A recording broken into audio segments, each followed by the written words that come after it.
following the collapse of economies, we also have it looks like a little bit of a turn on the Biden administration, and we'll have just a couple of lines coming right up.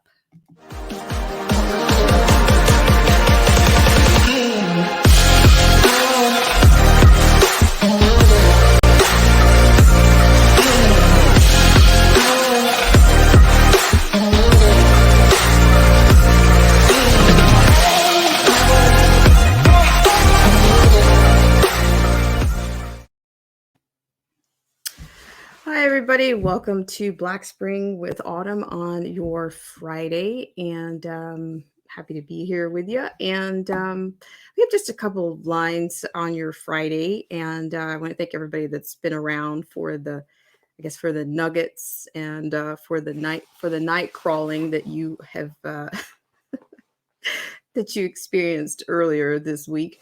But of course, we'll start off as always, giving thanks to our patrons, our subscribers, and of course, viewers like you. And we'll be right back and we'll have some Twitch on a roll.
Good morning once again, or good afternoon, should I say, to everybody. And we just have one more infomercial, and we'll be right back.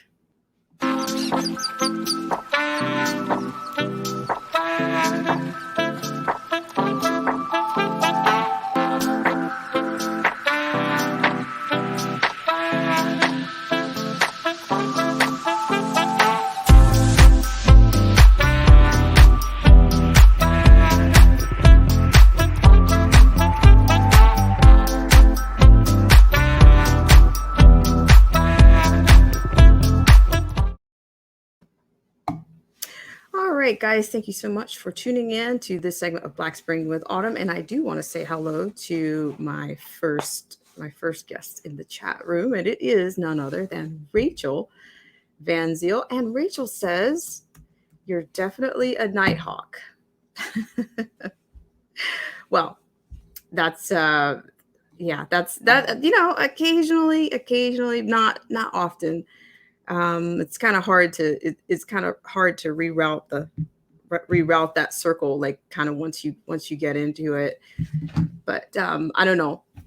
I have a long history of having an off schedule. So, but yeah, thanks so much for tuning in, guys. And I want to tell you what I have for you guys today. Rachel says, "A brain on stays on." Yeah, it can be. Sometimes I'm just be honest. Sometimes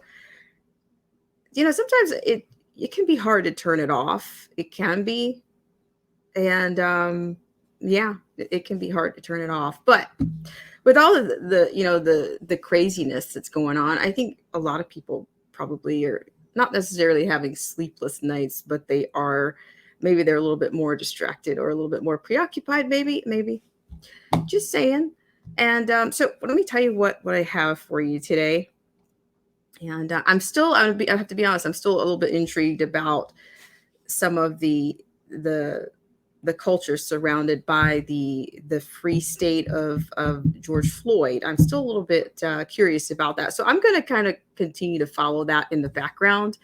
And if you guys will indulge me in that, if I continue to follow that up, I appreciate that. But on today, we're going to talk about a couple of things. We've got, of course, BLM is speaking out about. It looks like they've got, I don't know if it's buyer's remorse. This is a group, a movement that I do not support. And you've got people coming out of the woodworks. And of course, you can always, if you want to stay up to date or abreast of what's happening with that organization, you can always go to, I guess, is it blm.com or .org? I'm not sure, but you can always check it out. But there seems to be a notable tweet that's been out there calling out the current administration. And so we're going to go on about that. And we also have a little bit of, it looks like our neighbors to the north looks like they're seeing some economic decline. I don't know if it's a correlation between the amounts of the CV-19 kinds of relief. I'm not sure, but we're going to get into that from the Royal Bank of Canada. And that's coming from a source that I don't typically use, but it's going to be from Simon Parkes. And we're going to follow that one, as well as we're going to have a look at a story from our friends at the JBS concerning the Black communities, which that word stays in loop and circulation quite a bit these days. The Black communities terrorized at a greater rate under the Biden than the Trump administration. So, I think that's enough that we can dig our heels into, we can sink our teeth into that. So that's plenty, I think, less is more these days, because there's just so many little enclaves of outrage and things going on. And I call it a paradigm shift or cultural shift, for the lack of a better word or phrase. So we're going to get into that. But before I do, I will take another infomercial and I'll be right back in a minute.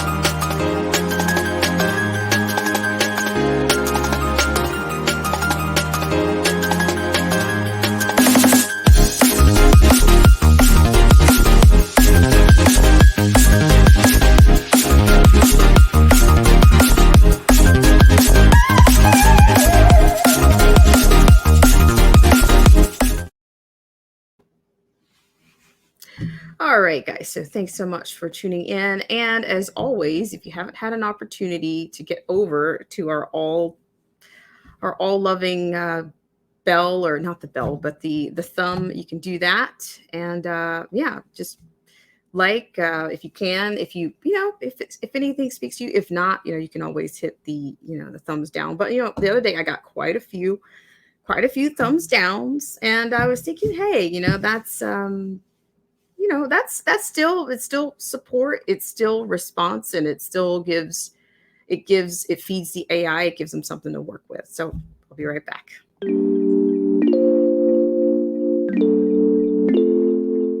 Hey guys, it's Black Spring with Autumn here. And if you'd like to help us out with our AI and dissemination of the stream campaign, please hit that unlike, dare to throw caution to the wind by sharing, or just making sure that you're still subscribed to the channel. And I want to thank you for your ultimate and baseline level support here on Black Spring with Autumn. And we'll be right back right after this.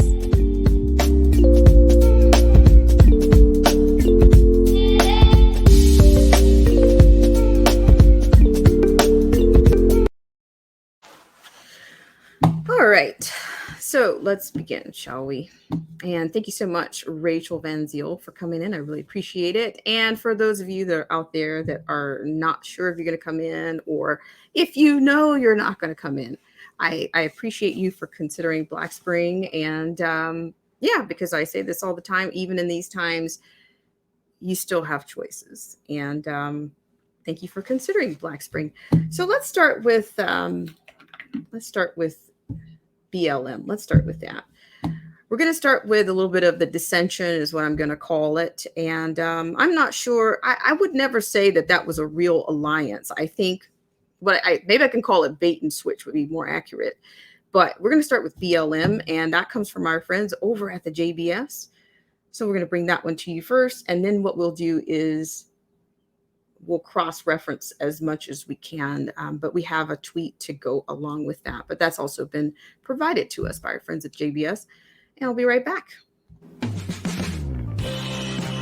This segment of our show is brought to you by our good friends at the John Birch Society. Less government, more responsibility, and with God's help, a better world. The JBS is a constitutional and educational organization that's been around for over 60 years, dedicated to upholding and defending the Constitution and working to preserve our freedoms and liberties in this country. The JBS does not endorse any political party or candidates. Rather, it focuses on the education, training, and development of the American voters.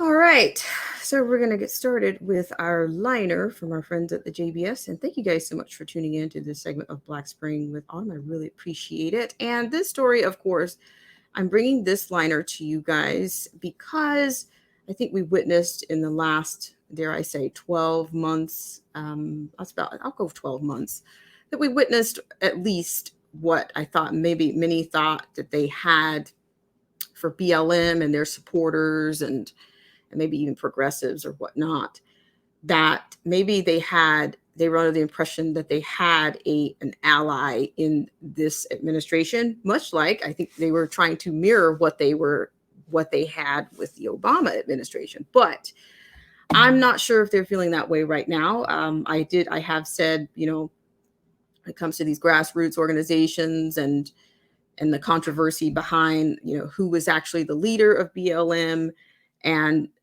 I think the dangers in locking arms with political action committees. I think this is not, I'm not surprised by the dissension or I'm just not surprised. After all, they didn't quite get a seat at the table when they had the civil rights members or civil rights activists is what I call them in that meeting that we all saw after the Biden administration started started mapping out their plan. So we're going to get started with this one. Thank you guys so much for tuning in to this segment of Black Spring with Autumn. And on this one, I'm just going to give you some full scale on this just because you deserve it. And so what you have here is this liner is BLM Black communities, quote, terrorized, end quote, at a greater rate under Biden than under Trump. Now, this is pinned under, or at least under the name of Veronica Kirilenko. And you can see here, this is the imagery that they have from NYPD. It says, listen to BLM protesters chant anti-police rhetoric following the Derek Chauvin verdict. Okay.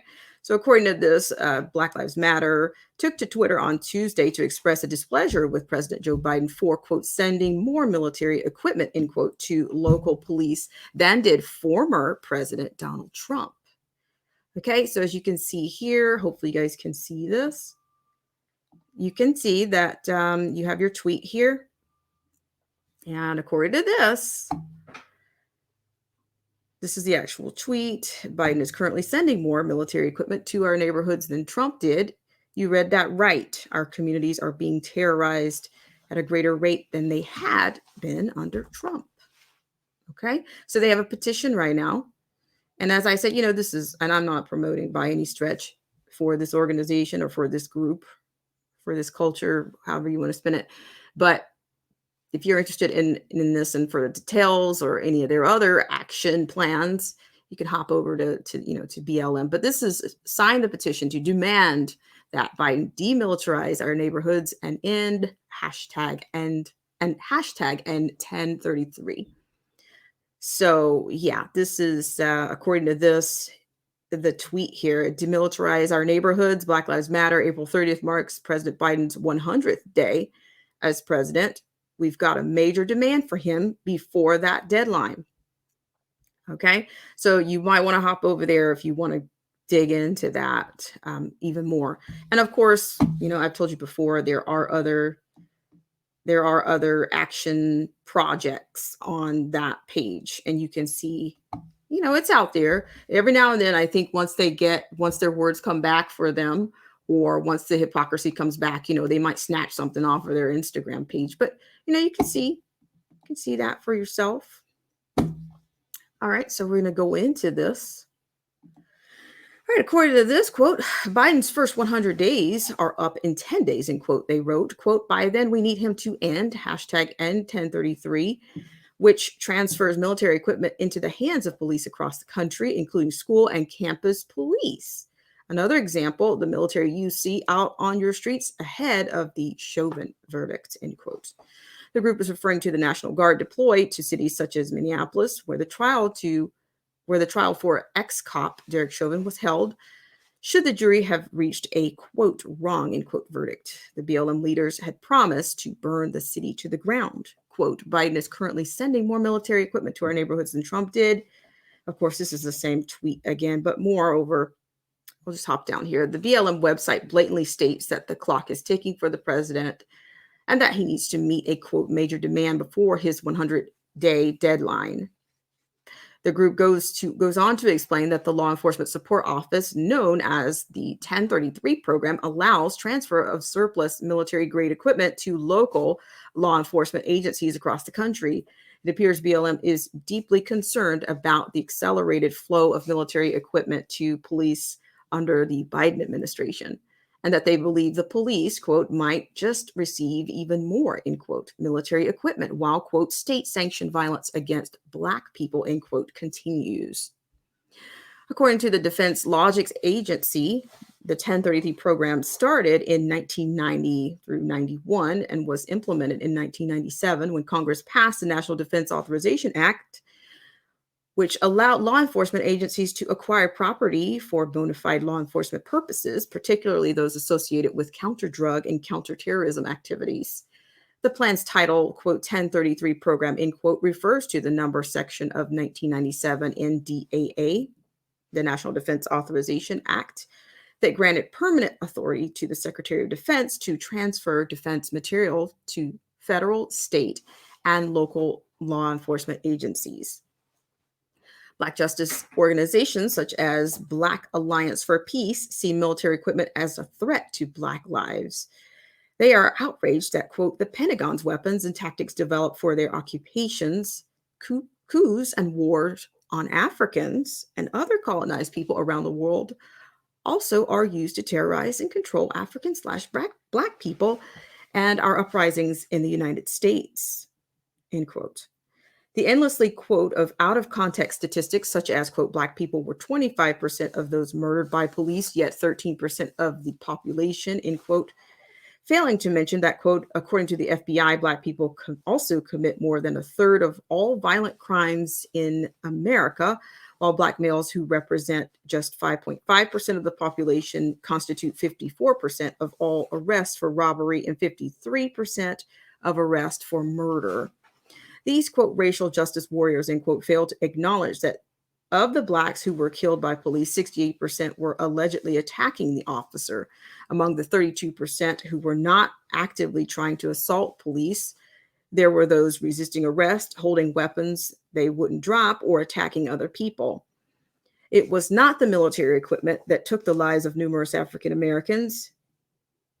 It were the individual's poor life choices. People worried about being mistreated by the police would do well to follow famous Black comedian Chris Rock's simple recommendations, in which the first rule of not getting in trouble is to, quote, obey the law, end quote. So why do police need military-grade weapons anyway? Because of the violent crime rate that is surging. People use this gear to protect themselves and to protect the lives and property of others, maintaining law and order amid mayhem, often incited by left-wing organizations such as BLM and Antifa. Riots that swept across America in the name of, quote, Black lives, end quote, made cities such as Minneapolis and Portland into war zones. Local law enforcement, defunded by leftist state legislatures, naturally turned to the 1033 program. And the Biden administration is happy to assist, as now the crimes are happening, quote, on his watch, under his leadership during his presidency, end quote. Risking a drop of support among Black Americans is something that Democrats will try to avoid at all cost. Ironically, however, they would probably still fail because if they halted the program, the crime would rise even more. If they continue the program, BLM will shriek even louder about, quote, Biden terrorizing Black communities, end quote. If only there was a simple remedy for keeping crime at bay, such as providing more employment opportunities, lifting people out of poverty, not demonizing the police, and dropping the race-bait narrative of victimhood. But that sounds too much like something, quote, racist, end quote, Donald Trump would do. Okay, so that comes out of the JBS, and that's going to be something interesting to follow. The statistics, I'm not quite sure if I follow those or I haven't quite fact checked these statistics. And the Chris Rock insert there, I don't know. I think that they could have probably left that one out. But I want to thank you guys so much for tuning in to this segment of Black Spring with Autumn. And let me see who's here. It looks like we have more people here. Hello to Tyrant Spain TDOA. Thank you so much for tuning in. And I'll read a couple of comments here. I will say that I'm going to be honest. I'm not sure if there is a surge in crime. I will say in certain areas, maybe, but I will say that, and I've said this earlier in the week, many of these attacks, the incidents that are being reported now, I think some of these, normally these particular incidents, they don't make national news. So I'm not sure if I'm convinced that there's a surge that there's a specific surge. I think there's just more, it's being brought to the forefront, whether it's being brought to the forefront by one of these and whether the narrative is, fueling that exposure. But I think some of these things happen. You can find, you don't have to look for it, some type of incidents in any neighborhood or any community. But I think this stokes the fire for, the agendas that are driving right now. They're behind the wheel. So, the more that they can expose that supports their narrative, the more it's being exposed. Do I think it's a surge? I'm not quite sure. I think the areas that there have been concentrated issues and surges, those are the areas that aren't getting attention right now. Yeah. And these are things that you normally would not see. And as I said before, like even some of the things that were on a smaller, that were not necessarily violent or leading to violent results, those things would normally never make national news. They would end up in somebody's newspaper on a local level, and it would just be resolved on that level. But for everything for the smaller things, they're not reporting the bigger things. And I think this is working against. This is just like they said that this device worked in the Floyd situation. I think it's going to work also in some of the things that they don't quite want to get out. So I think they're losing control of the narrative, and it's not really supported. It's not adding up. Okay. So let me say hi to everybody in here. Sherry B's here. Hi, Sherry B. Thanks so much for coming in. And Sherry B says policing by consent is how we do it, not militarized tyrants. Well, yeah, I would have a concern there. I would certainly think that the feds should stay out of the policing, but I think they're just itching to get there. I think this is going to backfire in many ways. It's going to backfire in many ways, and it's not going to be good. It's not going to be good for the nation overall if they're able to do what they want to do. And also, I want to talk a little bit about DC. I think that's not quite. We've heard we kind of got their playbook. We've gotten the left or the progressives playbook over the last at least 18 months or better. And now it's just coming to pass. They're doing what they said they were going to do. They're doing what they said they're going to do. They're going to try to do it. Like I said, they had a graveyard, over 200 something bills that were already signed by the House because they had the majority at the time. And, it's It is what it is, and it's not what it's not. And I don't have a cup that says that just yet. And Tyrant Spain TDOA says, I don't trust those statistics. Well, and I don't trust Washington.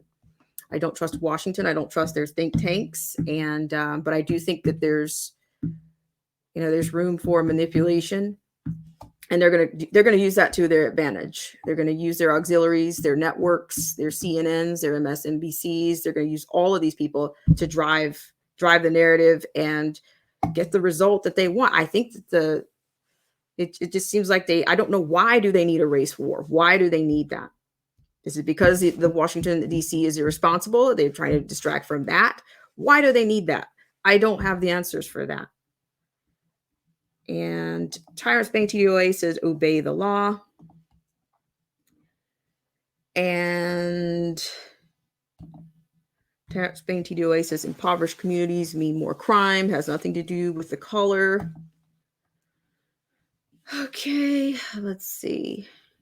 And Sherry B says, I think rap and gang culture is the problem, not lack of money, glorifying thug life. Well, and I will say this to that end, Sherry B. I think that the thing about it is the same people that, and I talked about this the other night. Maybe I didn't. Maybe I talked about it somewhere else. But I think idolatry is a serious issue, and people just, the discernment. I mean, I think you could admire someone for a talent or for a skill or something that they have, but I think you want to be careful with regarding those people as some type of moral standard, but that doesn't happen, and those people are used. So that's where I think the whole idea of the concept of turning enemies into heroes and heroes into enemies, the same people that are hailed and revealed and revered for their talent and for their skills or for their domain of competence, that I like to say, they are also being, people look to them for, they want to know about, they want to know about what this person thinks. Or it's cool. Oh, it's cooler because this person, I should be going along with this because this celebrity supports this, or, the influence. And some people actually, they fall into that. Not everybody. I'm not saying everyone subscribes to celebrities and the elite for their thoughts and their convictions and their values. But unfortunately, you have some that do. They would rather than them look into anything and be autonomous and figure things out for themselves, they want to be fed. They want to be spoon-fed. They want to be spoon-fed what it is. They want to be told what the world is instead of,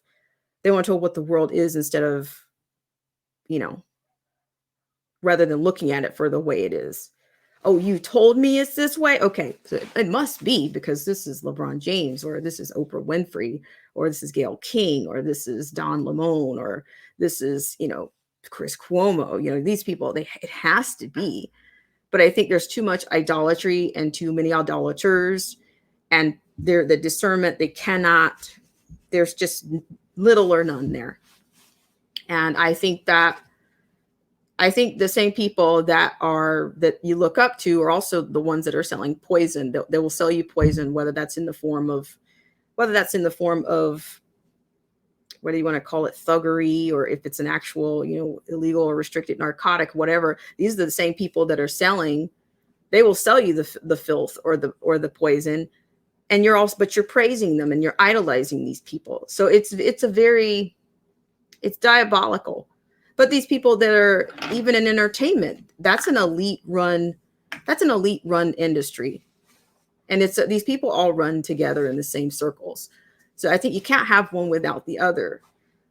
So I think that's why it's important for people to have their own convictions and be autonomous, which that is becoming a curse word, or, that's becoming a bad thing if you can think for yourself, or if you can read something for yourself, or if you want to see you want to get the full picture of something and not just a corner, or you want to see the beginning of a story and not just the outcome.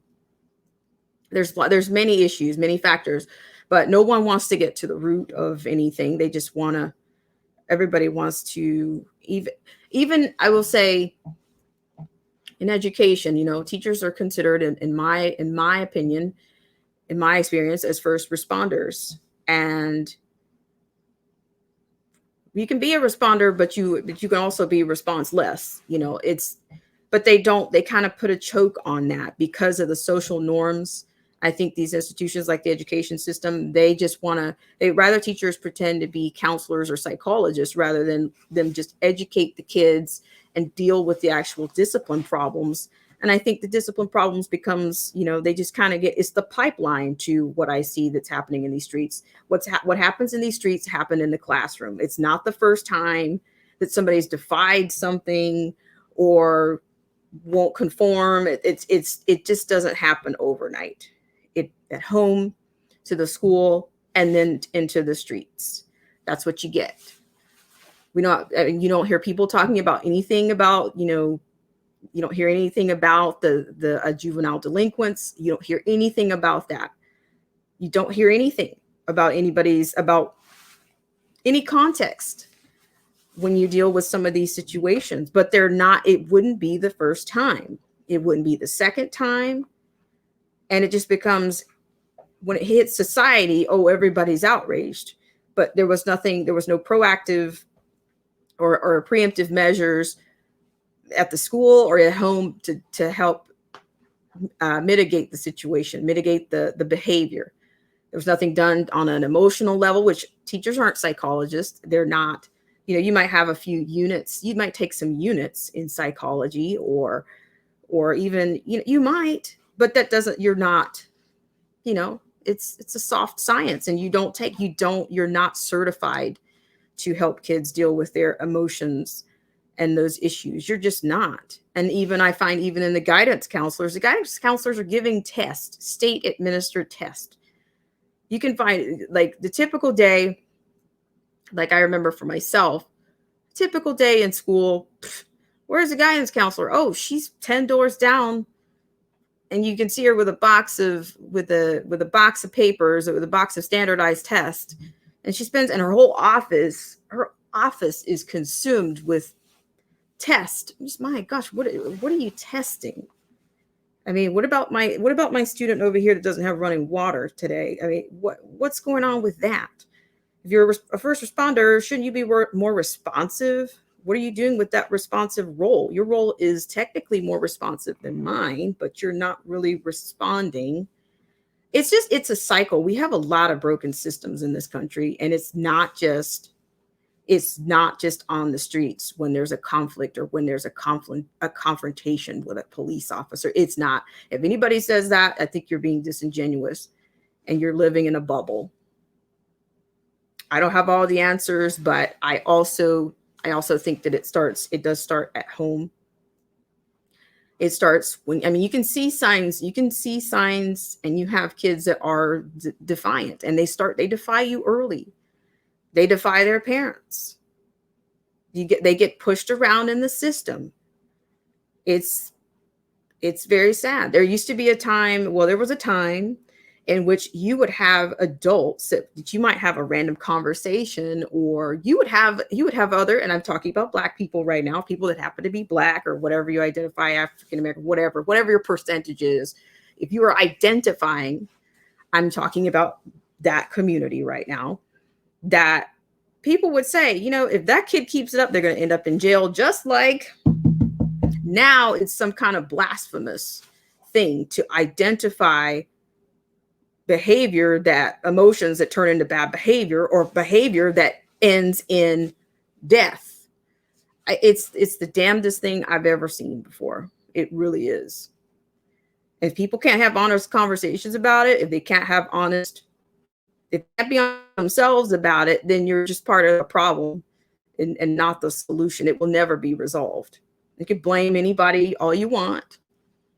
Like I say, you can kick and scream, but that reality will be waiting there for you. After the next verdict, that reality will be waiting there for you. That next school suspension will be waiting there for you. It's going to be there. So I'm going to get on the soapbox here a little bit. But I got that out. So, yeah. And I could be reproved. Hey, bring your numbers, bring whatever you have. Um, but I'm not in a position to challenge those numbers, but I do think that there's a lot of discrepancies that come out of Washington, D.C. I don't know the sources for the numbers that were shared in that particular piece, but like I said, there's a long history, a long track record, and it doesn't just start when somebody hits the streets. It doesn't start when society finally, when it gets to the big screen, it's too far gone. I even think the whole term millennial was something that was generated to absolve people of responsibility. We've got too much culture of absolving people of responsibility. It's like, oh, well, that person's a millennial. They really don't want to work. They really don't want responsibility. They just want to party. They just want to be Instagram rich, or a Carrie Fraudshaw on Instagram or Facebook. And then they realize, oh, I don't have anything. And they just want it. What can you give me? How can I benefit from my parents? Or how can I benefit from the next person? They want the most for the least amount of effort.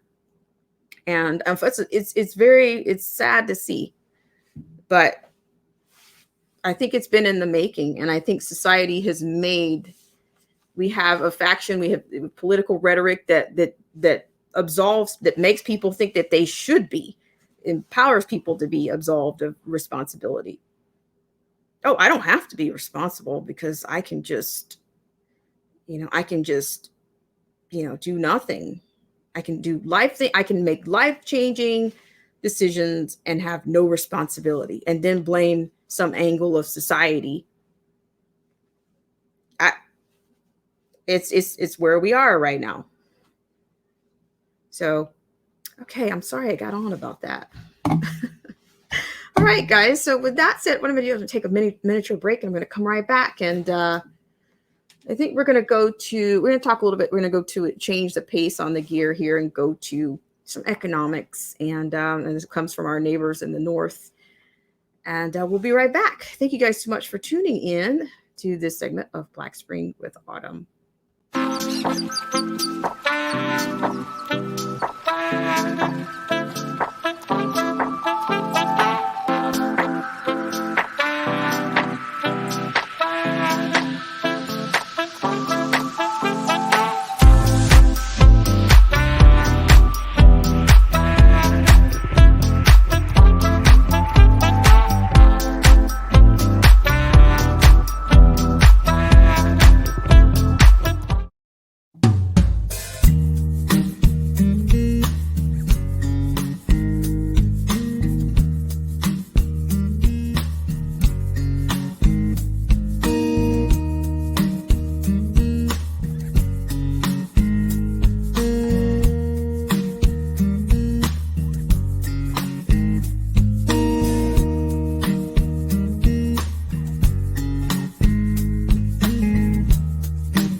All right, guys, and I want to thank you guys so much for tuning in to this segment of Black Spring with Autumn.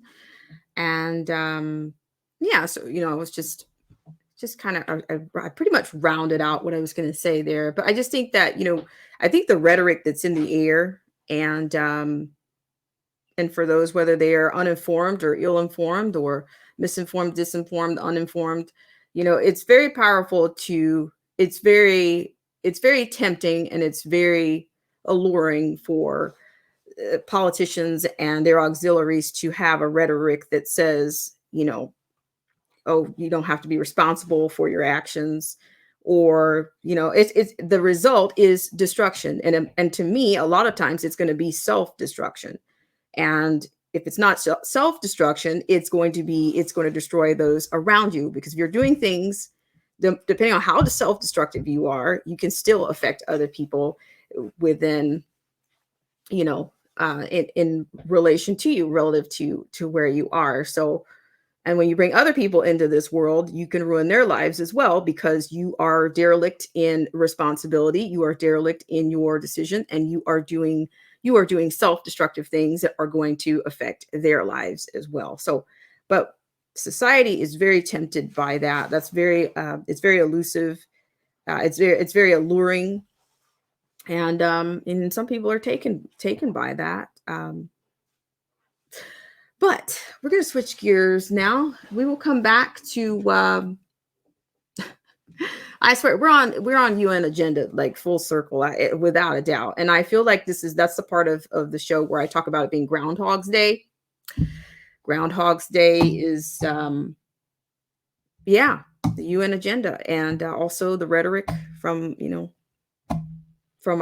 because I'm going to tell you something. I've been saying this for a while too. This is another element of Groundhog's Day. I do believe we're on our way to a one-party rule. And, and dare I say, we've been under the illusion that it was more than one party, but I think that is a real reality. I mean, state of California is already virtually a one-party rule, and that's what they want for the entire nation. And I think it's always been said, or at least it's been said on some level, that New York and California are basically those are the models. Those are the models for the rest of the country. And I think I've even heard that, the rest of the country is basically considered flyover country. So if that's not elite for you, then I really don't know what is. Just want to say hi to some people that are just coming in. It's Old Head Deuce. Thank you so much, Old Head Deuce, for coming in. I really appreciate it. It's nice to see you. And the Rapper 10,000. I will get to your guys' comments. Really, and I just want to say hi first. Rapper 10,000 is here. And let's see. Information Man Show. Thank you so much for coming in. I really appreciate it. It's nice to see you guys. I really appreciate it. So let's go with, we're going to go back a bit. I want to read Sherry B's comments. Sherry B says, fatherless children, no matter the race struggle in life as well, nothing to do with color. The destruction of family units got to break the cycle. I without a doubt, you got to break the cycle. But I'm saying, I said all that to say before, that I was saying before, is that, but it's so tempting to be derelict in responsibility. And you have rhetoric from politicians and their auxiliaries that support the opposite of that. We've talked about the power and pivot structure that was a part of the 60s. All of that was to basically bring the country to where it is right now, to bring it to its knees and to destabilize. And of course, Columbia University, that to me, that's one of the birthplaces of a lot of the isms and a lot of the theories, these liberation theories, the critical theories, the Frankfurt School, ad infinitum. Check my catalog, the archives. I've gone into these things in deep detail, and now they are showing up. They are all over. They're in your face right now. They are in your face. Anything that does not promote stability is what it seems to be. It seems to be very attractive right now. Thank you, Sherry B. And let me read the comment from the Rapper. Rapper says YouTube is deleting comments that are critical of BLM and the Chauvin. Well, I'm not surprised. That's what they do. That's what they're going to do. They are first responders. You guys realize that the UN had an agenda, or had a component in which they are considering, they had a first responder, a first communication response, communication, digital responders, digital first responders is what that's called, Rapper 10,000. So the digital first responders, AI, however you want to roll it, it'll spit you out to being deleted and censored. So yeah, thank you. I appreciate it. Information Man Show. Jermaine G's here. How are you, Jermaine G? I really appreciate you for coming in. He says, peace and love to everyone. Thank you. Same to you. And the rapper says, so, careful with the digital first responders. I don't know how to sidestep these landmines. Really, I'm just going to do what I do. And that's unfortunate because you cannot, that's the erosion of the Second Amendment. I'm not even sure how much more do we have? It's fallen. It's fallen on a soldier, fallen on the sword. Okay. All right. Okay. Sorry about that. The rapper 10,000 says the BLM rioted anyway, and they stormed the Oklahoma Capitol. Okay. Thank you for sharing that. I'll look into it. And Alex Beeping Jones is here. I thank you so much. I really appreciate it. Nice to see you. And the Information Man Show. Thanks so much for coming. Jermaine G says counselors get paid for doing nothing.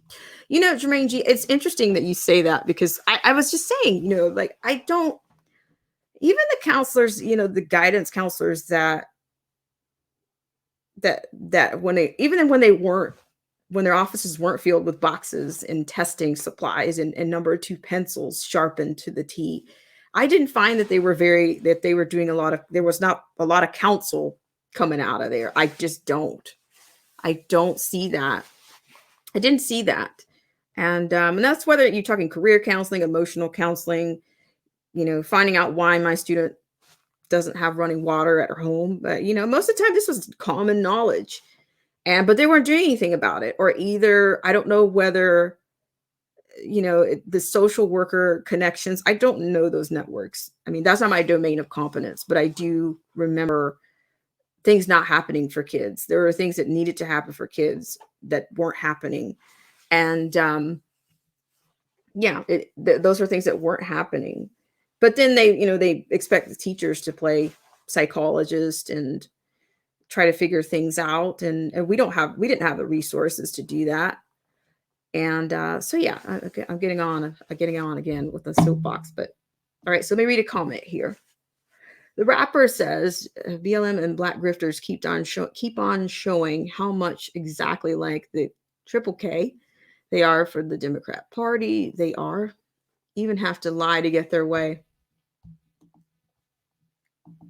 But it's all about destruction. That's the death and destruction is what, and that is gloom and doom. That is doom and gloom, and I will admit that. And I don't like to offer doom and gloom. But the only solution is from home. I think that's the only solution is for people to teach and take care of their kids. If that's not going to happen, all of this is, it's futile. It's very futile. But that's not going to be their message, okay? It's going to be do whatever you want, be derelict in responsibility, do whatever you want. Express yourself. We care about you. We care about your feelings. And that's tempting for some people, and especially some of the younger kids or the younger generation, dare I say, they don't want responsibility. They want instant gratification, and they don't want responsibility. They want to do what they want to do. And they also want to be a part of whatever industry that they follow. It's been going on for decades. And I think the parents have to take control of their kids. It is their responsibility, whether they want it or not. They made a choice. I just said, don't choose things that are going to screw up other people's lives. That would be I think that's kind of basic. That's kind of baseline. But there again, if you're self-absorbed and you're into self-destruction, you're not thinking about how your decisions will affect anybody's life. You're just doing what you want to do, and you're derelict in responsibility too. So it's just a perpetual cycle. It really is. And it's, humanity. It just seems like people have more respect for animals than they do humanity right now. I truly believe that. And sorry about that. The rapper, going back one. The rapper says that social workers will not have worked in those situations like that. I would think not. But the elite, this is the issue. I think the elite are running so many institutions and controlling so many institutions right now. It's what they want to do. It's their image. They are reworking this place in their image, whether it destroys or disrupts anybody's life or not, because they know there's not going to be any consequences for what they're putting out. There's no consequences for them giving out horrible, reckless, and telling and basically promoting no responsibility. There's no consequences for them. There's none. And half the time, the people are making recommendations. We've talked about this before. They're advising you and the general public in areas that are not even their domains of competence. They're not trained in the area that they're advising you in. Do they care? No. Alex Beeping Jones says, I used to be a social worker. Sending social workers unarmed into dangerous situations is absurd. A recipe for disaster. Thank you for that, Alex Beeping Jones. I really appreciate you for sharing that. And I had no idea that you had been a social worker. Thank you. There you go. You've got a social worker here in our chat room. That's a tough field from what I'm told. It's a challenging field. Thank you, Alex Beeping Jones. Let me scroll a little bit more. And Jermaine G says BLM are nothing like the Triple K, not even close. Okay, I'm gonna read some comments, and I'm gonna get on to the next story. You guys are getting me. You guys are getting me stuck. It's a good stuck, but you're getting me a little bit stuck. And Old Head Deuce says BLM makes too many mistakes. I think the founding might be the beginning of that. Just look behind the scenes. Just look behind the scenes is really all you have to do. You don't. The thing about it is, I don't know if you don't like to read, if you hate to read, you don't have to make blind decisions. You don't have to make uninformed decisions about groups. You don't. All you have to do is, just do a little bit of research. You don't have to wonder whether you're saying the right thing, making about a group. If you just look it up. Look at if you just follow the money, follow the sources. That's all you have to do. It's not magic. It's not magic.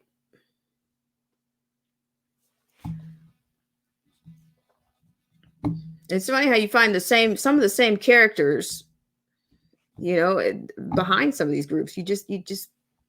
They're there. And Old Head Deuce says BLM is government Black Proud Boys Project. Okay. All right, that's an interesting one. Okay, I'm going to keep going here. You guys are getting me stuck.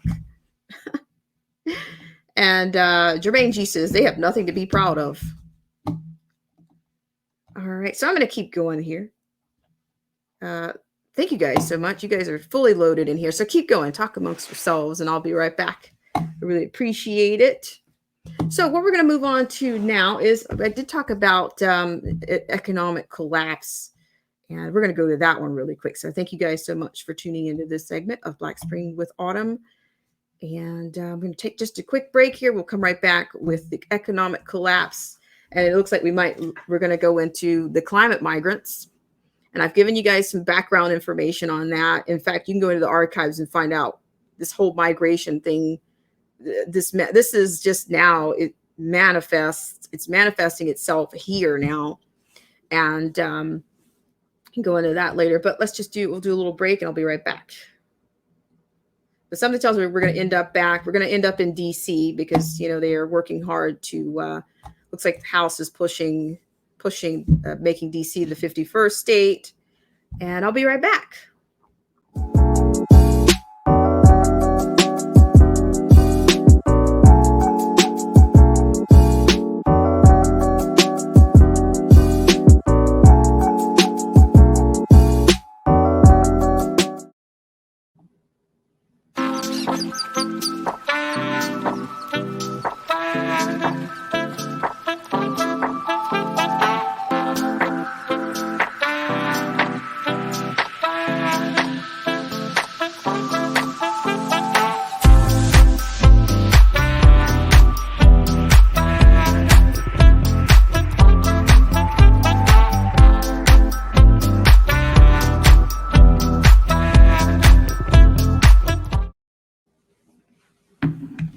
right, guys. All right, so now we're going to move on. We're going to change the dynamic just a little bit. And it looks like Greta Thunberg is back. I don't know if you guys can handle it. Put a 1 in the stream. If not, we will stick with the proposed program. All right, so I'm going to share the screen with you guys. Thank you guys so much for coming in on this green screen day. I haven't been green in a while, but you know, thought I'd throw some caution to the wind today. All right, so we're going to go over to. Unfortunately, we're going to go over to the Royal Bank of Canada with some economic, I guess, slope. Let me put it that way. Economic slope. I'm going to give you guys full scale on this. And we'll be back. We'll be back for some more cultural things, cultural climate. All right. So here we have, this is coming from Simon Parkes. I think Simon Parkes is, I think he's of the conservative ilk. Maybe not quite sure, but I think it's, he's got a lot of work out there. So we're going to go with the Royal Bank of Canada. Canada's largest bank collapsed Friday after hours, dropping 64%. Canada's largest bank, the Royal Bank of Canada, or RBC, with $1 trillion in AUM and the largest stock in the TSX, crashed 64% after hours on Friday with no explanation. Today, customers en masse were locked out of their RBC accounts, and RBC is closed. So I don't know if anybody around here is an RBC member, but I don't know. You might want to check it out. However, Trudeau and Freeland release the budget tomorrow. The rumors are that the RBC is insolvent, has begun seizing customers' bank deposits to stay solvent, and that Trudeau and Freeland will bail out RBC and other banks with their budget. It says Canada is collapsing. Okay. So you can see, we're dealing with, could this be, a bit of the, what is it, the digital conspiracy theorist, however you want to spin it. Maybe this is feeding into that. I think it's probably a reality. And I've told you how I feel about conspiracy theorists, and I think they're looking better and better all the time. I think they are. And yeah. So I appreciate you guys so much. And we're going to move on to something else. But yes, I will tell you that I don't think it's something to be ignored or to be pushed under the rug, that if we see our friends to the north, if they're on a collapse or appearing to, these elements to me look to be very collapsing, or they are, they're not being able to sustain or back their own financial institutions. I think that could be a ward of, it could be a sign of instability. Not nationwide, but on a global scale. And the way we're spending in this country right now, I do think inflation is a reality. It's coming. And some people might call that a conspiracy, but you can do that. You can do that around here. I can be reproved around here. Yeah. So let's move on.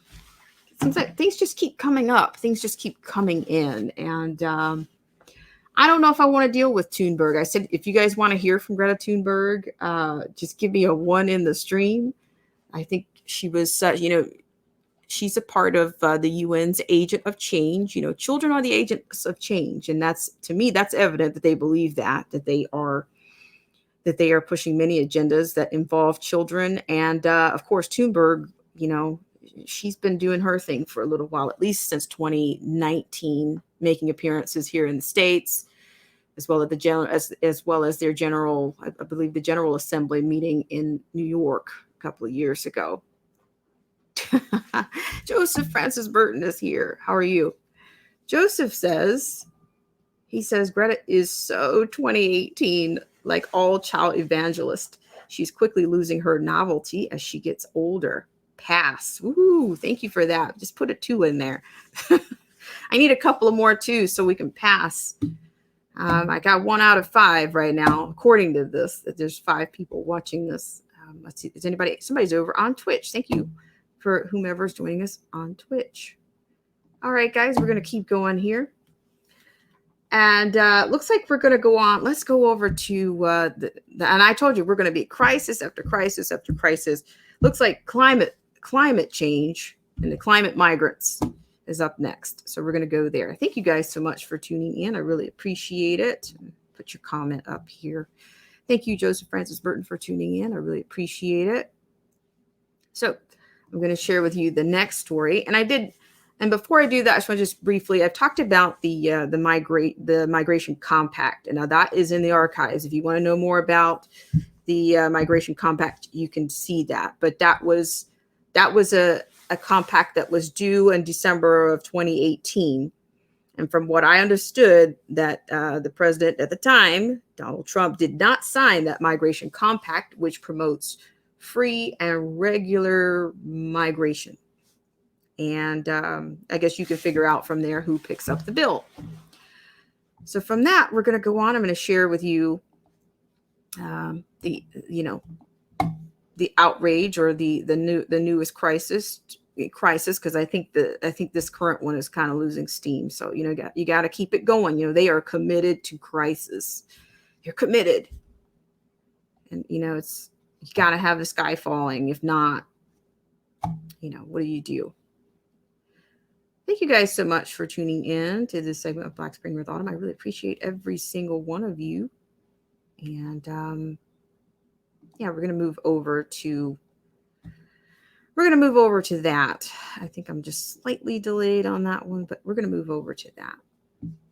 But before we do, let's go ahead. We're going to go to DC first. How about we go and visit DC? I don't know. Is anybody in here from the DC area? We're going to visit DC first. I'm a little bit out of order here. Out of order. Yeah. Okay. So we're going to go to DC, and this is another story that we have from our friends at the JBS, the New American, that the House votes to pass DC statehood scheme despite the legislation's unconstitutionality. Wow. That word just keeps sounding more and more like a relic to me, because I don't like, the thing about it is I'm not blabbering on about constitutionality on this platform, because the current situation doesn't respect it. And what's being done about it? They don't. So let me just take you over there. And this speaks to my statement on the virtual, the one party rule is what we're kind of revving up to, right? So I'm going to share this screen with you guys. Hope you guys are doing well. Thank you so much for tuning in on today's segment. And sorry about that. All right.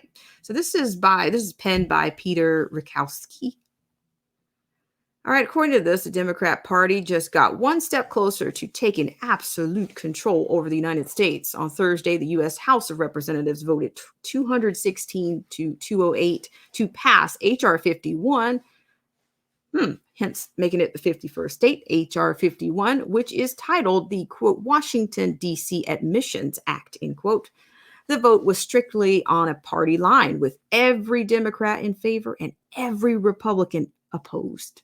H.R. 51 would admit Washington, D.C. as the 51st state, something that would add 2 additional U.S. senators from a solidly Democrat constituency. The center of D.C., comprising the White House, U.S. Capitol, and other government buildings, would remain a federal district. However, we're going on here, H.R. 51 now goes to the U.S. Senate for consideration. The bill's prospects in the chamber are far less certain, partially because of the existence of the filibuster, which requires a 60-vote threshold to pass legislation. However, the survival of the filibuster itself is in doubt, as Democrats are seeking to abolish or change it to ram through far-left legislation as a sign of the level of support in the Senate. Companion bill S51 has 45 sponsors and co-sponsors. Joe Biden's reaction to the H.R. 51, should it arrive at his desk, is not in doubt. On April 20th, the White House Office of Management and Budget announced the administration, quote, strongly supports, end quote, the bill. As the TNA has previously reported, H.R. 51 is unconstitutional for multiple reasons. For example, Article 1, Section 8, Clause 17 of the U.S. Constitution makes clear that the capital is not to be a state. and it does not give Congress authority to make it a separate state. The 23rd Amendment reinforces the status of Washington, D.C. as a separate entity, as phrased by attorney R. Hewitt Pate. It, quote, recognizes an existing district of government of a particular size, end quote, and, quote, refers to the district as a permanent constitutional entity. This amendment would need to be changed before D.C. can achieve statehood. Furthermore, until the Obama administration instigated a radical shift in the Department of Justice's position, Democrat and Republican presidential administrations all agreed that a constitutional amendment is necessary to make Washington, D.C. a state. Thus, in voting to pass H.R. 51, congressional Democrats are steamrolling the Constitution to achieve their goal of 2 additional Democrat-held Senate seats. Unfortunately, this is only one of the multiple far-left and socialist priorities they are currently pushing. This illustrates the necessity for patriots to continually educate others about the U.S. Constitution and Americanism, and for them to ceaselessly put pressure on their elected officials. If so, the far left will not have the last laugh. So, here again, I've said this before, I don't assign action projects around here, which of course there's projects you could do on your own. Like if you're a person that, if you've ever been actively engaged or actively corresponding with your representatives, then you can do that on your own. You don't need me to tell you to do that. I don't know, maybe you want to be inspired, or you want, I don't know what you need, but that is, that's one approach, but I don't know that, I don't know. I've been in contact with representatives, and it always yields it's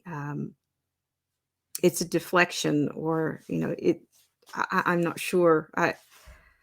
Who knows? Old Head Deuce says, LOL. Tell me about that. Tell me about the LOL part.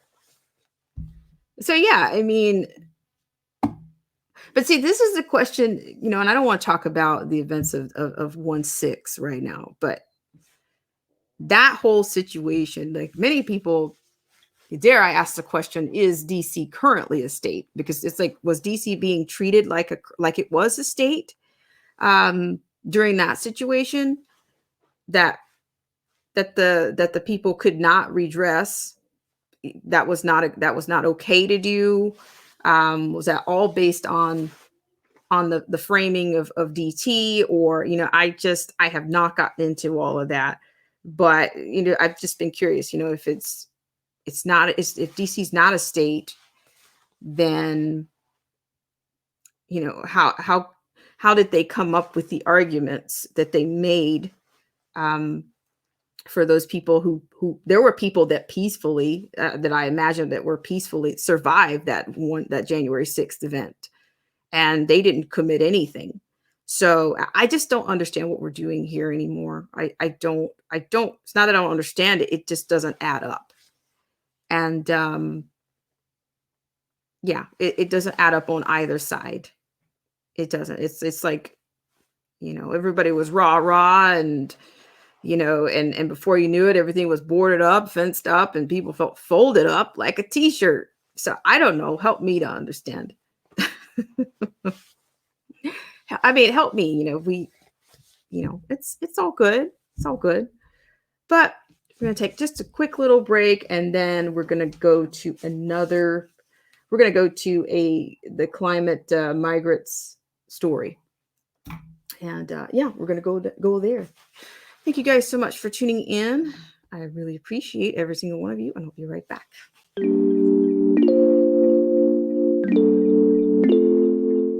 Hey guys, it's Black Spring with Autumn here. And if you'd like to help us out with our AI and dissemination of the stream campaign, please hit that unlike, dare to throw caution to the wind by sharing, or just making sure that you're still subscribed to the channel. And I want to thank you for your ultimate and baseline level support here on Black Spring with Autumn. And we'll be right back right after this.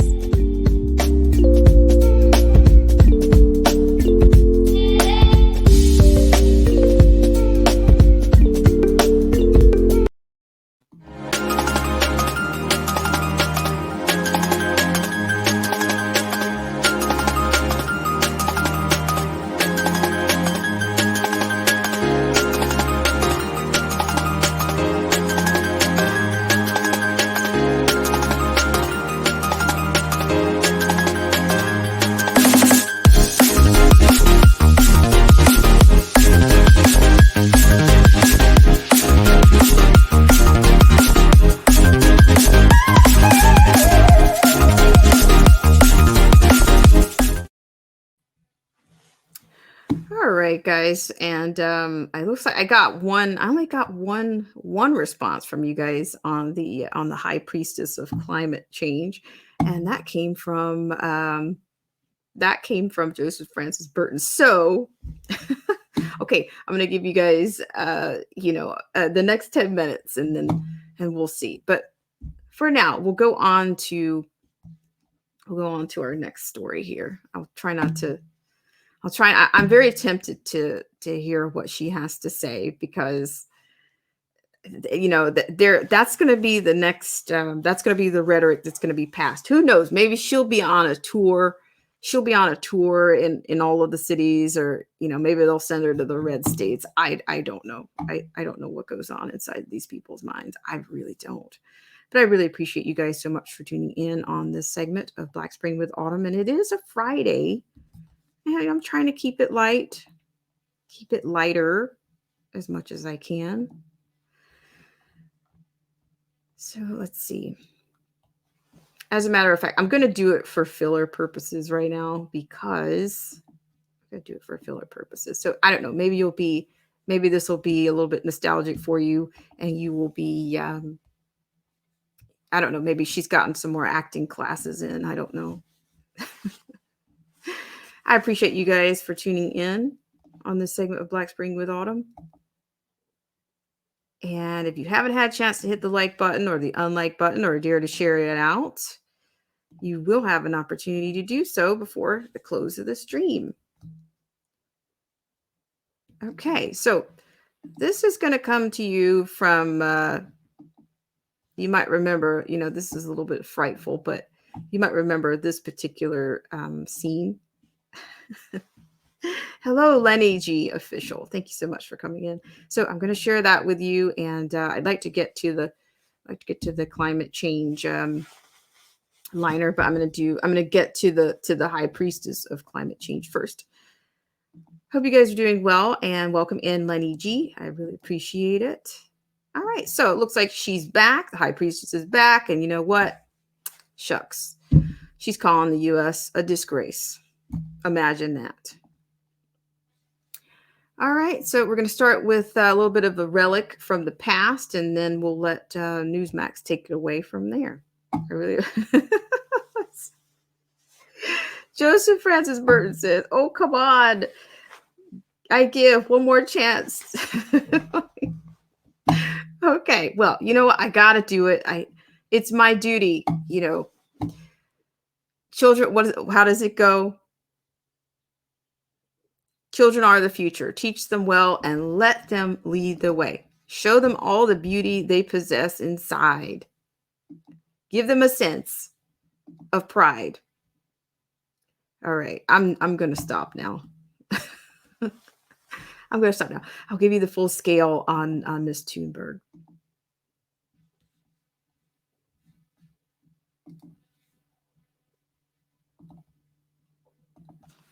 You have stolen my dreams and my childhood with your empty words. Greta Thunberg there. That was almost 2 years ago at a UN climate summit. Well, the teenager has another lecture for us. Just hours after Joe Biden's global climate summit began, she testified before a House Oversight Committee urging U.S. lawmakers to, quote, act on the science. We'll give you a closer look at Biden's climate objective and whether Greta Thunberg approves. We'll bring our panelists in. Catalina, John, Wendy. Good to see everyone back here. John, I'll obviously start with you. Apparently, Greta Thunberg not impressed with the administration's climate policies. I'm going to play you a clip from her comments. This was yesterday. If you compare the current so-called climate policies to the overall current best available science, you clearly see that there's a huge gap. It is the year 2021. The fact that we are still having this discussion, and even more that we are still subsidizing fossil fuels directly or indirectly using taxpayer money, is a disgrace. Just a clip, but not impressed with Biden's plan, apparently, from that clip. John Thomas, your thoughts? While I appreciate her passion, certainly at that young of an age, it's disappointing that the left is using her as a pawn to drive the left's radical agenda, because Greta's agenda really is no different than that of AOC's Green New Deal. I mean, if Greta had her way, she would be outlawing cows and burgers, cars would be outlawed. I mean, it's interesting, I guess, to hear her opinion, and if she believes in it, good for her. But lawmakers hopefully aren't being swayed by what the left are propping up as this pawn. Yeah, you know, she actually acknowledged herself that she's not a scientist. Take a look at this. Nor am I a scientist. All I can do is to urge you to listen to and act on the science and to use your common sense. So again, acknowledging that there, I know everyone's kind of making light of it here, but Wendy, you know, you wonder how much heart our, you know, leaders and lawmakers are taking to what she has to say, when again, we're just trying to follow the science here. It might be best to actually listen to a scientist. That's true, Emma. But on the other hand, it is also true that we listen to interesting speakers. I mean, Greta Thunberg is now 18. She looks about 8. But this articulate young advocate, this climate advocate, is really just so passionate about climate activism. So it's telling that she testified yesterday on Earth Day. But it's also true that she's not saying anything very different than what some Democrats would like to see happen. And this is a receptive audience, particularly right now, because we are left acknowledging both our vulnerability and our interconnectedness after having survived the COVID-19 pandemic. So the timing of it is also critical here, and that perhaps there would be more of a receptive audience now than when she testified, remember, in 2019, after having crossed the ocean in a solar-powered boat. Pretty dramatic. But you do actually have a little bit more receptivity now than then. Well, as we pointed out, and really as Greta had pointed out for us so eloquently, she has no scientific or economic background, but here's her prescription for a perfect world. And the simple fact, an uncomfortable fact, is that if we are to live up to our promises and commitments in the Paris Agreement, we have to end fossil fuel subsidies, stop new exploration and extraction, completely divest from fossil fuels, and keep the carbon in the ground. In subsidies, stop all extraction, divest from the industry. She's in a hurry to get it done. But realistically, what does that do to the economy? And I think most Americans are asking to the economy here in the United States. Catalina. Yeah, it sounds like we need a young activist to be passionate about free enterprise and how overregulation and overtaxation is actually destroying the American dream for kids all over the country and globally. And I think ultimately, to Wendy's point, you know, people are receptive. Ultimately, the lawmakers, particularly the squad, they're setting this up as a foundation to push their Green New Deal. But ultimately, I'm more concerned with Greta Thunberg going on, you know, Teen Vogue, talking about these issues, penetrating into a younger crowd here, talking about these issues, when in reality, there's so much more that needs to be talked about. All right.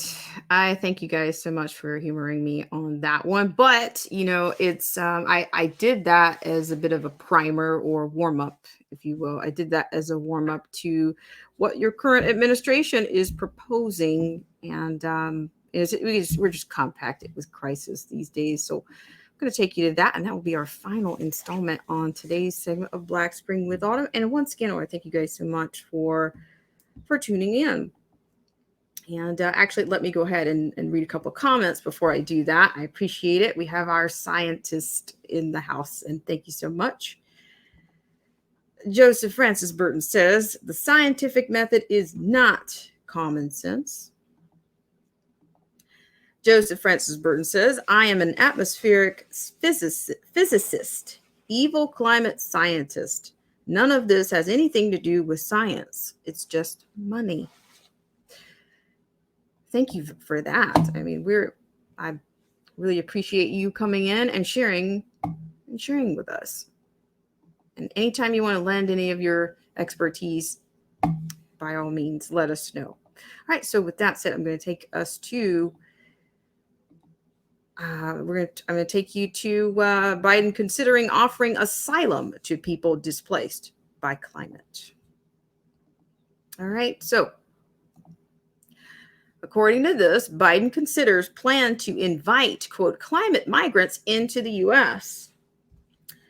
All right. I think I gave you guys the full scale on this one. Thank you so much for tuning in. This is our final installment on today. All right. So, as you have it here, President Joe Biden's administration may provide immigration rights and citizenship to many foreign, quote, climate migrants, end quote, who claim they are being displaced by climate change. That's according to the AP. They reported this week.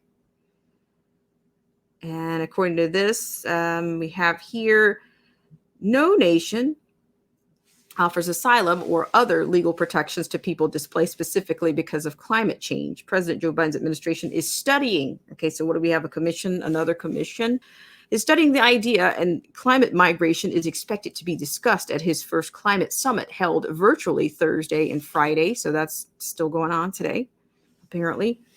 President Biden issued an executive order on February 4th, ordering National Security Advisor Jake Sullivan to produce a report by August 3rd on, quote, planning for the impact of climate change on migration, end quote, including options for protecting and resettling climate change displaced persons. On Thursday, Refugees International announced the formation of an expert task force on climate change and migration in response to the same executive order. Referring to the, quote, climate crisis, end quote, early this week, Secretary of State Anthony Blinken asserted that climate changes are fueling the surge of migrants from Guatemala, El Salvador, and Honduras that is currently overwhelming resources and immigration authorities at America's border with Mexico. Nevertheless, none of the 40 world leaders that Biden invited to the climate summit are from the Northern Triangle, a region encompassing Guatemala, El Salvador, and Honduras. Still, Mexican President Andrés Manuel López Obrador proposed a reforestation deal during the climate event Thursday, Earth Day, to curb migration to the U.S. in exchange for work visas and eventually citizenship for Mexicans and Central Americans. Specifically, AMLO, that is the Mexican president, proposed that the U.S. offer temporary work visas and eventually citizenship to those who take part in a massive tree planting program the president wants to expand from Mexico to Central America. López Obrador said that the Biden administration, quote, could finance, end quote, the job-creating program's extension to the Northern Triangle, a significant source of the influx of migrants at the U.S.-Mexico border. Quote, I add a complimentary proposal. With all due respect, the U.S. government could offer those who participate in this program that after sowing their lands for 3 consecutive years, they would have the possibility to obtain a temporary work visa, end quote, López Obrador said. Quote, and after another 3 or 4 years, they could obtain residency in the United States or dual nationality, end quote, he added. On Thursday, Senator Edward Markey, Democrat of Massachusetts, and Rep. Nadia Velasquez of a Democrat of New York, reintroduced a bill to address the lack of protections for migrants who do not fit the definition of, quote, refugees, end quote, under the U.S. and international law. International law. And the AP acknowledged on Tuesday the idea still faces monumental challenges, including how to define a climate refugee when natural disasters, drought, and violence are often intertwined in regions people are fleeing, such as Central America. If the U.S. defined a climate refugee, it could mark a major shift in global refugee policy. Referring to his bill, which failed to pass in 2019, Markey's office noted on Thursday the legislation would establish a national strategy to address global climate-driven displacement and provide the support needed to implement durable solutions for climate-displaced persons. Although the effect of climate change often aggravates societal tensions that lead to persecution, many climate-displaced persons do not meet the U.S. definition of refugee, and therefore they cannot access resettlement opportunities in the United States. Specifically, the legislation would create a U.S. resettlement pathway for people displaced by climate change, end quote, among other things. Quote, we have a greater chance now than ever before to get this done, end quote, Markey told AP, citing the president's climate diplomacy and awareness of the problem. The World Meteorological Organization released a report Monday claiming that climate change has displaced an average of 23 million people annually since 2010, and nearly 10 million recorded in the first half of 2020 alone, especially in Asia and East Africa. Most of the, quote, climate refugees, end quote, moved within their own country, the report conceded. Okay, so there you go. That's, to me, it sounds like there's going to be some challenges there, but I did talk to you guys on a previous stream. I did do a segment on the migration compact, but the climate change, I mean, who's going to pay for that? Who's going to pay for the displacement? And then the definitions they keep, see, that's going to be the ticker. Depending on how they defined what a refugee is, if they manufacture new definitions for refugees and asylum, then who knows how many people are going to come into this country? Who knows? I mean, because typically, if I'm not mistaken, according to international law, that the refugee status was something that was reserved for places of conflict. We've talked about this before, like Sudan, Northern Ireland, parts of the Middle East. At least 5 regions that are known for areas of conflict. And that makes them not, clearly it makes them not qualify if they're going based on international law. But I also talked about the piece of legislation that dealt with the trade, the big package that passed. You know, that package actually included, I can't think of it right now. It's the trade policy, the big trade policy that was signed. But I mean, I'm saying the American taxpayer is going to pay for every bit of this. And we have people in this country that have been displaced. And typically that's not something that the federal government handles. So if I'm talking about that relic, the Constitution, it's unconstitutional what they're trying to do. And it's I think according to international law, it doesn't pass the test there either. But with this current administration, I think they're going to do whatever, they're going to wordsmith, or they're going to get their lawyers in there to do whatever they want to do to make this happen. So I guess if you're interested, you'll keep your eyes on that. And I mean, and I know there are plenty of places, there's still places in the world in which they are not bringing people in and granting protections and granting fundings and resettling people. I mean, where does the money come from for that? You know, they've already got their HR 9, the Paris Climate Accord signed. They're already back in that. And we're going to end up in a fixed economy economically. So what do you think this is going to do? If we're going to start resettling people, what do you think it's going to do? And the amount of spending that's going on, I think we're headed for some economic disaster. Yeah. And it's like to me, you know, it's the Constitution is, they're treating, it's a relic. It's a weapon for them, but they're not respecting that at all. So I think they will do whatever they want to move this forward, even if it means even if it's go beyond a bill. What is it? This filibuster, this other bill that they're trying to do. They want no opposition for what they want to pass. And I think it's going to happen. Global taxation is going to happen. It's going to be a reality. And we're going to be paying it for generations. So with that said, I really appreciate you guys for coming in and entertaining and indulging with me here. I really appreciate it. I just want to say hi to everybody in the stream and salute and wish you guys a great weekend. I really appreciate it. So Joseph Francis Burton, I'm going to go ahead and read this. Yeah, because of course, and I coined, I guess I should have coined Thunberg as the junior. She's a junior high priestess because I guess AOC would be, you know, she would be the one maybe next to her. Who knows? The Green New Deal is what, why don't they just go ahead and that's what they want to do. They're revving up to the Green New Deal. We're doing all this tiptoeing around so we can end up at the Green New Deal. All right, so I want to read a few comments and say salute to everybody and wish you guys a great weekend. And then I'm going to get out of here on your Friday. Thank you guys so much for tuning in and for your patience as always.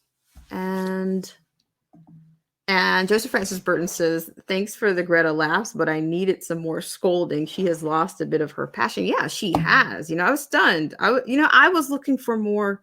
I was looking for more intensity in that performance as well, Joseph Francis Burton. So maybe she needs to get a new acting coach before she comes to the States again. Maybe she can do that.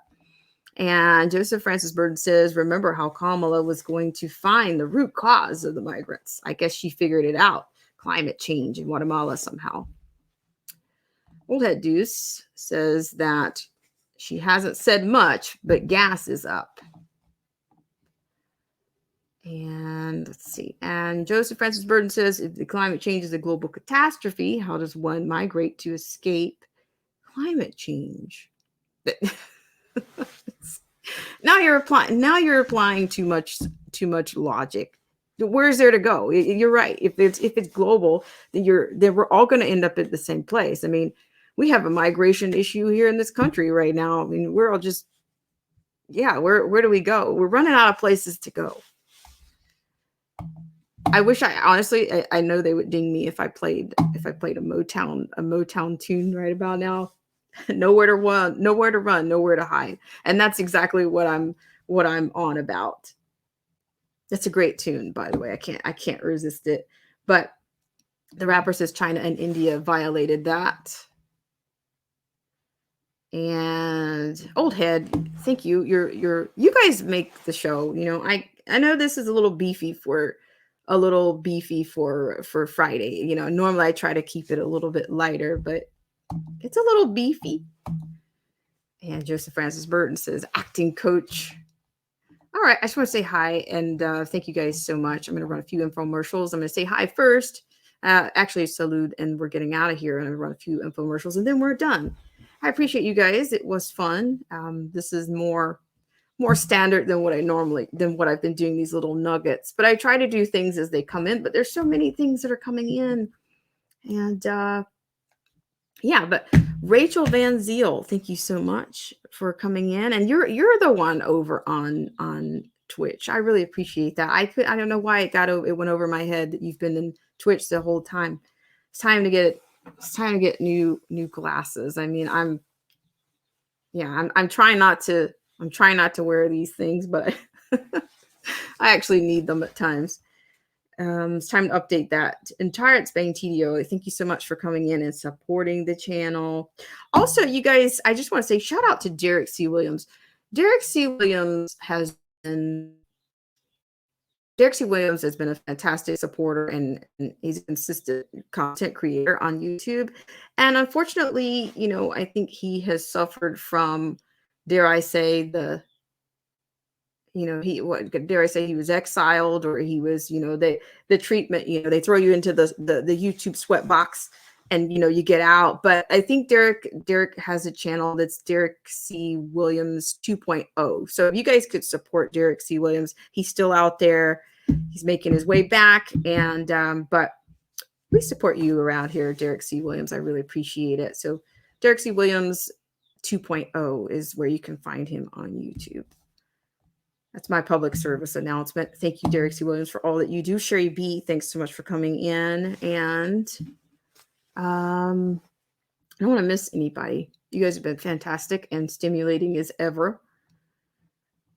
Sherry B, thank you so much for coming in. It was nice to see you. The Rapper 10,000, it's always a joy to have you around. And I see you all around the YouTube community.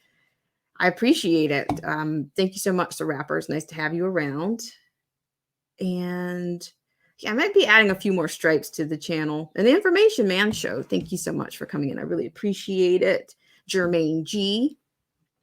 Thank you so much for coming in. Alex Bleeping Jones. Bleeping Jones. Bleeping Jones. I get that L in there. BL Bleeping Jones. Thank you, Alex Bleeping Jones. And you get over to, get over there, as well as thank you, Jermaine G, for coming in. Joseph Francis Burton, thank you so much for all that you do and for lending your scientific positions on this stream. It was definitely fun. We love to hear from you. And also Alex Bleeping Jones, I thank you for lending your expertise in here as well. So, we've got some professionals in the house. Thank you for sharing that with us. We really appreciate it. And Lenny G Official, thank you so much for coming in. I really appreciate it. Lenny G Official. And I think we're kind of winding down. It's quite a bit, Rachel Van Ziel, thank you so much. Rachel, I said that we talked about you the other night, and in the most, of course, in the most, revering way. But we found, I was looking for, we had a scavenger hunt going on almost. We were looking for an upside down cross in the George Floyd square. So if anybody has an Android phone, if you get a chance, if you have an opportunity to have a look at that, let us know if you find that cross on the George Floyd square, because, we're finding this cultish, this cultish, I don't know, the beginning. This is like the beginning of something. It's beyond a memorial. And we know that, we're not, I guess we're beyond the, the memorial at this point. So, we were looking into that. We were looking for that upside down cross, but I know we spotted an upside down cross in the the hip hop public health videos, that five video anthology that we went through on mocktails. So nothing gets by you, Rachel Van Ziel. I really appreciate it. And Old Head Deuce, of course. Yeah. I tried. I was really close to a rant. I get really close to a rant, and I didn't do it. It's because you guys, it was, things were, it's because of you guys. And Rachel says, thanks for all the good information. Oh, well, I just want to share with you guys that with things that I think that are relevant, and things that just keep coming up. I've said this before, it's Groundhog's Day because it's just a loop. We stay in the same loop. Now, dare I say this, I'm doing a digression right now. Okay. Do you guys not see that there's some correlations or some similarities here? It seems like some of the same promises that were made during the Obama administration, it looks like this administration is doing some of the same things. They've got a little bit more teeth and a lot more auxiliary power right now, auxiliary influence. But it seems, even I'm seeing this thing out here I keep seeing this thing about student loans, and I'm hearing things about promising students,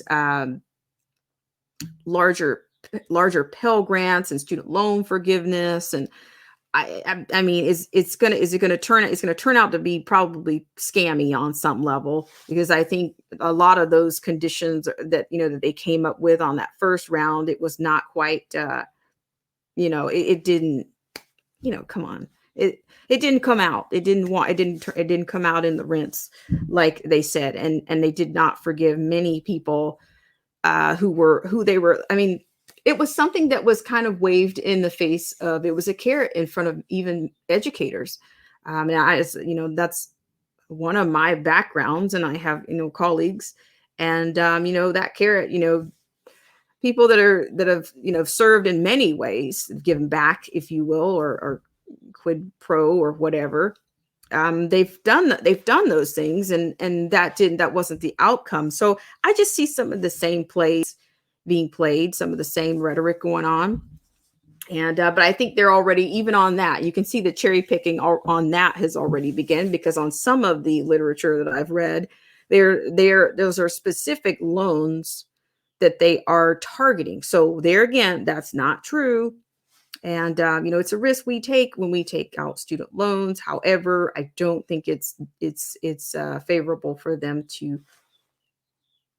Tyrant Spain TDOA, are you coming in on the 11th hour here? He says, Tyrant Spain TDOA says, don't forget the carrot is attached to the stick. It is. You're right. We won't forget about that. We won't forget about that. Thank you for that.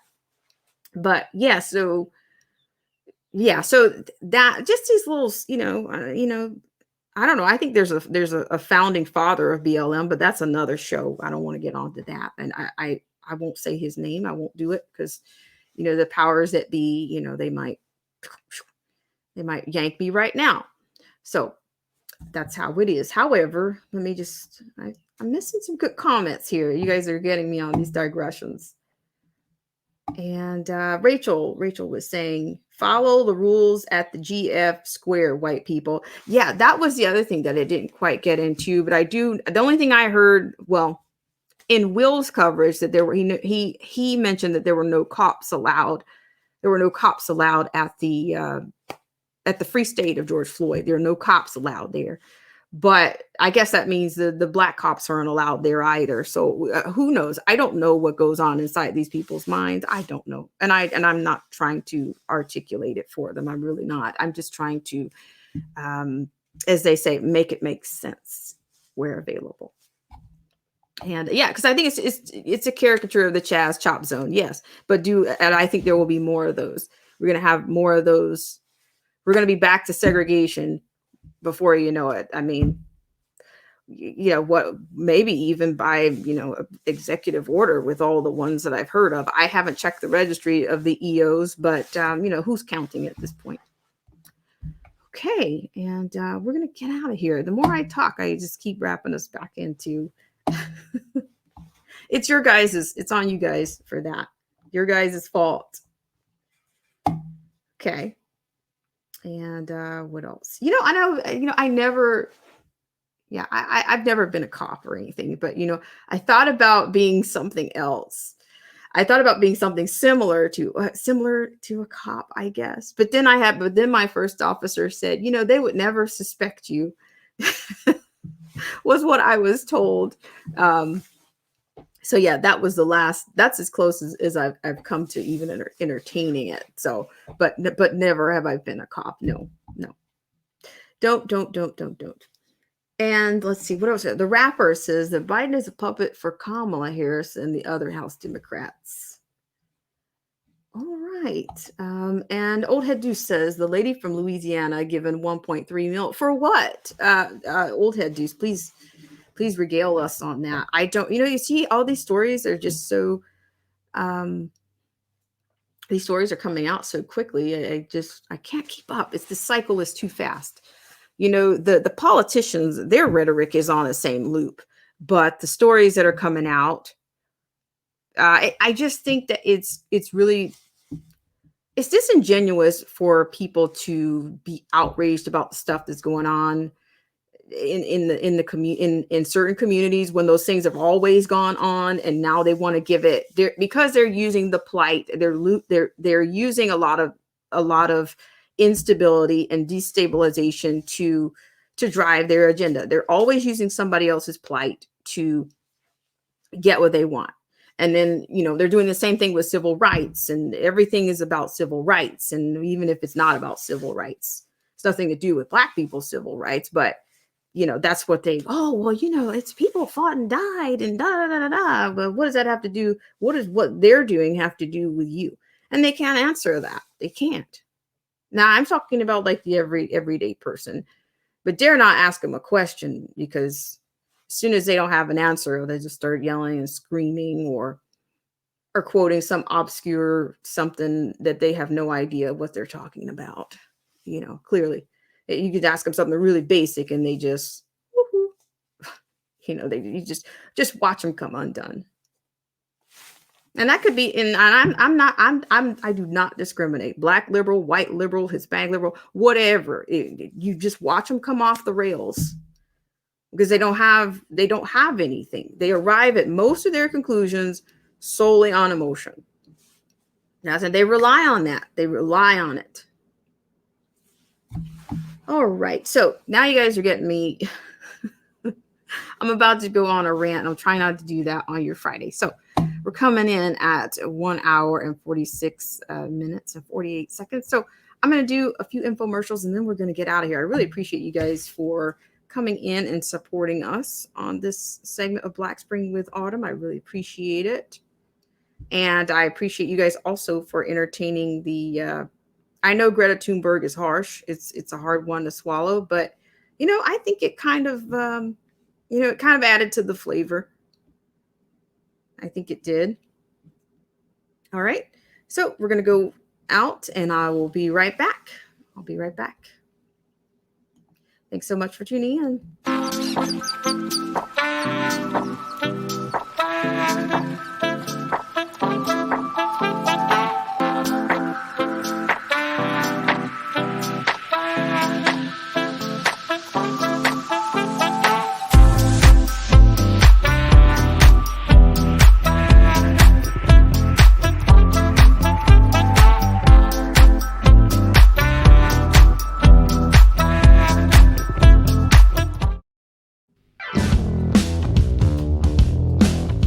This show is brought to you in part by our sponsors. Whether you're interested in health, culture, politics, scripture, automobiles, or music, there's something for everyone. So please check out Derek C. Williams, Killer Whale Channels, The Definition of Anarchy, Joseph Francis Burton, Paralysis by Analysis, Chrysler Imperial H, Little Miss Goth, AZ Infidel, Cold War Jesus, Anthony Scioli, and Let the Truth Be Told. We'll be right back right after this.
All right, guys. I really appreciate you guys so much for coming in on this segment of Black Spring with Autumn, and also going green on this segment. I really appreciate it. And thanks so much for all that you do. And I look forward to seeing you guys, of course, on the next live stream in a comment section, a video night queue, or I appreciate it. So I'll see you guys around a moonlight stream. Also, I don't know, who knows, with all the wonky things that are going on, who knows what can happen. You could get a pop-up, maybe later. And so I look forward to seeing you guys around. Have a great weekend, and see you guys later.